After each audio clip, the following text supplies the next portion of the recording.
Well, how beautiful is it out there today? It just feels so nice, and finally a break from the heat and the humidity that we had from a little heat wave that started late last week and took us through the weekend for many before that break happened late last night and early this morning. Right now we've got a lot of numbers that are just holding in the 70s. Only a few locations made it at or just above 80 this afternoon, but the air mass so refreshingly dry, it just feels good to be outdoors. So 79 at the airport, 77 in the nation's capital, 81 in Richmond, 83 there in Danville. But again, the air is dry. Winds have been from the north and northwest. We had a front that came through this morning. You may have noticed that uptick in the wind, but it just felt certainly beautiful to step outside this morning to those drier conditions. So there's a look at the satellite radar combination. A few scattered cumulus clouds out there. They'll come and go. Matter of fact, a lot of those will start to dissipate once the sun goes down. Temperatures tonight comfortably cool. This is Mother Nature's AC for the summertime. Low 50s across the Shenandoah Valley and a lot of mid 50s here across central Virginia. Now, as we look ahead at your day tomorrow, your Tuesday, I think many of us will be either side of 80 degrees, so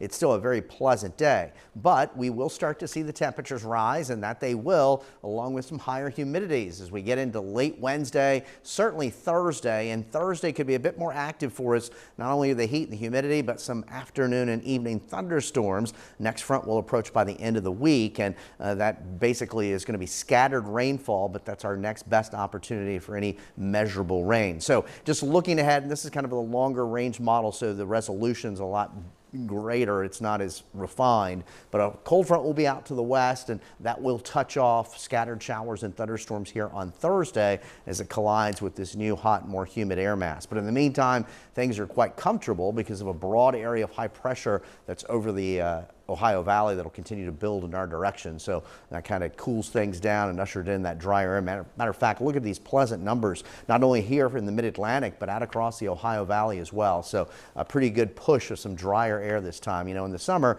sometimes it's hard to move fronts actually south of us. So a lot of times the mid-Atlantic can be the doldrums of summer where not a whole lot happens. You really don't get that change of the air mass, but that was not the case this go around. So there we are in the morning. It is comfortably cool as we climb out of the 50s. Your afternoon is quite nice, either side of 80 degrees. Now, a warmer air mass, a warm front will approach late tomorrow night into Wednesday morning. That'll bring some clouds. A few of us may see a passing shower with that, but it kind of just opens the door for those higher temperatures that we'll see later on Wednesday. We'll start Wednesday morning either side of 60, and then Wednesday afternoon mid to upper 80s before our hottest day of the week arrives on Thursday, along with a chance for some storms. So 50s tonight, certainly cool. Open those windows if you're so inclined. There's a look at the Michael and Son 7-day forecast. Temperatures on the rise here this week, but Thursday is the hottest day of this week with temperatures in the low and mid 90s, heat indices close to 100 before some of those storms set in. We'll watch that along with some showers and storm chances into Friday. Right now, the weekend trending dry.